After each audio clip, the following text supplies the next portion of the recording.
صلی علی سیدنا محمد السلام علیکم ورحمۃ اللہ وبرکاتہ۔ سیرت النبی صلی اللہ علیہ وسلم کی سلسلے وار پیشکش رحمت عالم صلی اللہ علیہ وسلم کی 39ویں قسط میں آپ کا استقبال ہے۔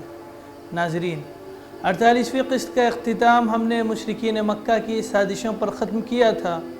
آج کی اس قسط میں مشرکین مکہ کی مزید سازشوں کے بارے میں آپ کو بتائیں گے جو کہ آپ صلی اللہ علیہ وسلم کو مدینہ جانے کے بعد انہوں نے دی۔ ناظرین، ایک مرتبہ کا واقعہ ہے کہ حضرت سعد بن معاذ رضی اللہ عنہ عمرے کے لیے مکہ گئے۔ حضرت سعد بن معاذ جو کہ انصار کے سردار تھے اور امیہ بن خلف کے مہمان ہوئے، انہوں نے امیہ سے کہا، میرے لیے کوئی خلوت کا وقت دیکھو، ذرا میں بیت اللہ کا طواف کر لوں۔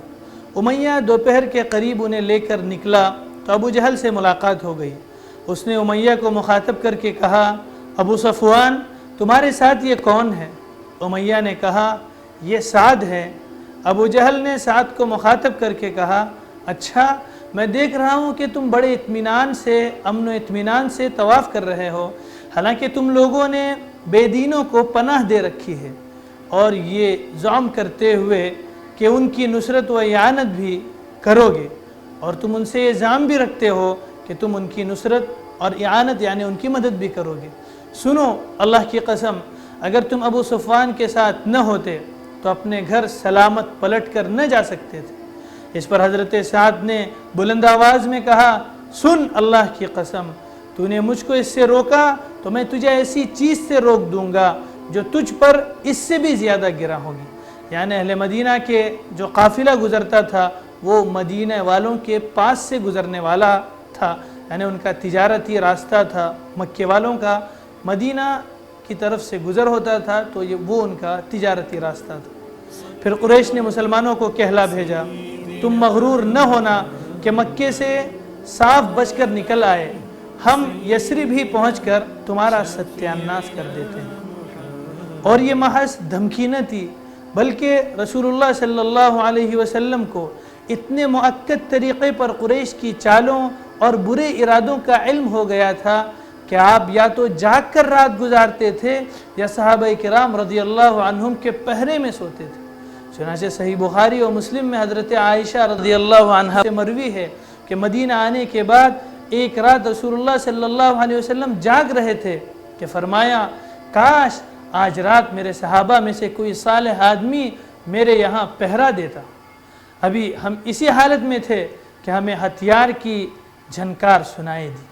آپ نے فرمایا، کون ہے؟ جواب آیا، سعد بن ابی وقاص۔ فرمایا، کیسے آنا ہوا؟ بولے، میرے دل میں آپ صلی اللہ علیہ وسلم کے متعلق خطرے کا اندیشہ ہوا تو میں آپ صلی اللہ علیہ وسلم کے یہاں پہرا دینے آ گیا۔ اس پر رسول اللہ صلی اللہ علیہ وسلم نے انہیں دعا دی، پھر سو گئے۔ یہ بھی یاد رہے کہ پہرے کا یہ انتظام بعض راتوں کے ساتھ مخصوص نہ تھا بلکہ مسلسل اور دائمی تھا۔ چنانچہ حضرت عائشہ رضی اللہ عنہا ہی سے مروی ہے کہ رات کو رسول اللہ صلی اللہ علیہ وسلم کے لیے پہرا دیا جاتا تھا، یہاں تک کہ یہ آیت نازل ہوئی، واللہ یعصمک من الناس، یعنی اللہ آپ کو لوگوں سے محفوظ رکھیں گے۔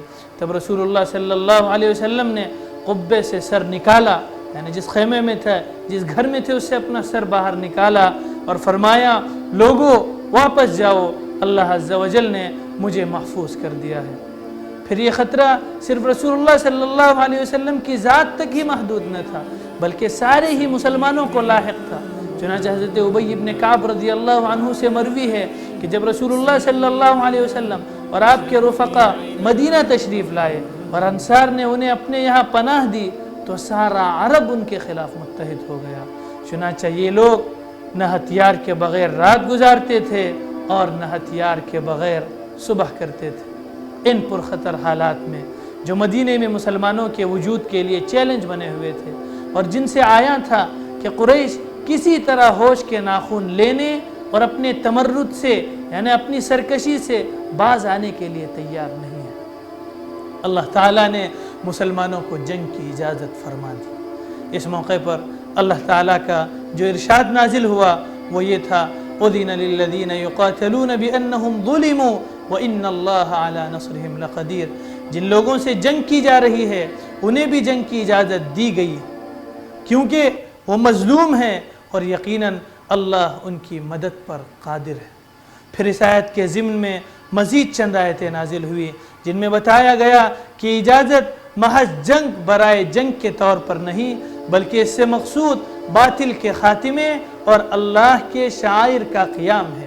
چنانچہ آگے چل کر ارشاد ہوا الذین ان مکناہم فی الارض اقاموا الصلاة وآتوا الزکاة وامروا بالمعروف ونہوا عن المنکر وللہ عاقبۃ الامور. یعنی جنہیں ہم اگر زمین میں اقتدار سونپ دیں تو وہ نماز قائم کریں گے, زکوٰۃ ادا کریں گے, بھلائی کا حکم دیں گے اور برائی سے روکیں گے. ناظرین, مکی زندگی چونکہ اضطراری یعنی مجبوری اور انفرادی یعنی الگ الگ حالات کی تھی, اجتماعی نظام قائم نہیں ہوا تھا, اس لیے اس زندگی میں صرف اسی حد تک زندگی کے احکام آئے.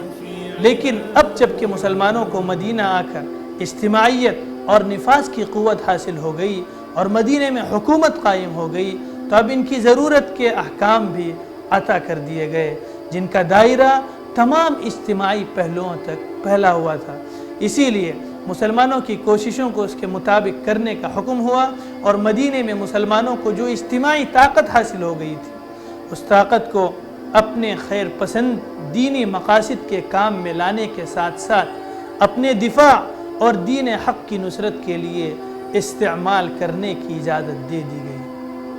دشمن کو 13 سال 1-2 سال نہیں 13 سال صبر و استقامت کے ساتھ جھیل لے جانے پر اللہ تعالیٰ کی طرف سے ان کی مظلومیت کو تسلیم شدہ حقیقت قرار دے دیا گیا اور ان کو مظلوم کی حیثیت سے مدد کا حقدار قرار دے دیا گیا, یعنی کہ وہ اب مقابلہ کر سکتے ہیں. آیت نازل ہوئی اذن للذین یقاتلون بانہم ظلموا, ان لوگوں کے لیے جنگ کی اجازت دی گئی ہے جن پر ظلم ہوا ہے. ناظرین, قبل اس کے کہ ہم غزوات و سرایا کا تذکرہ کریں, غزوات و سرایا میں پہل کریں, غزوات و سرایت کا سلسلہ شروع کریں, ضروری معلوم ہوتا ہے کہ سن 1 اور سن 2 ہجری کے بعض اہم واقعات جیسے اذان کی شروعات کیسے ہوئی اور تحویل قبلہ کا حکم کیسے آیا اس پر روشنی ڈالیں. تو انتظار کریں انشاءاللہ اگلی قسط کا. تب تک کے لیے مجھے دیں اجازت. والسلام علیکم ورحمۃ اللہ وبرکاتہ. وعلى آل سيدنا شفيعنا